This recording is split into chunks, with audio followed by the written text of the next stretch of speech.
Virte la pensini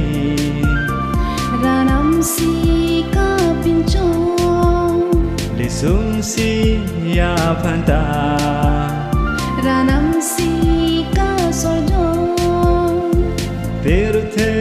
la pensini Ranam si ka pinchong Lisum si ya phanta Ranam si ka soljong Nasirona hem phua pan he chete do tiga alang lika klem pilona e jako do tiga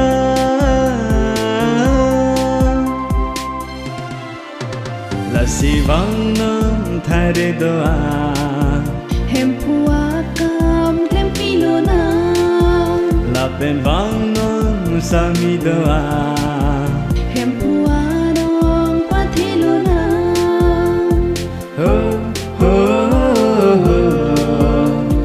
ho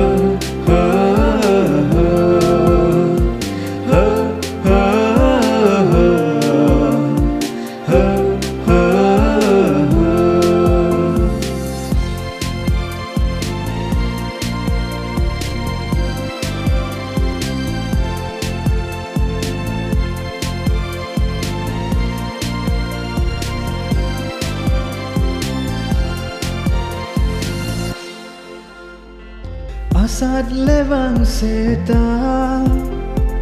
Hutur evor peta Kroi tip nang rana mapa Asad levang seta Hutur evor peta Kroi tip nang rana mapa Kiduk kisung bang seta Mekri lebu nan seta Jeho dainon rana mapa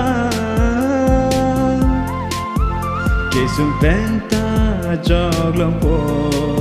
Chiki thip non alang lipan Muju jepi nakayanta Chi hok long pora namalong Kesung penta joglong po Chiki thip non alang lipan Muju jepi nakayanta Chi hok long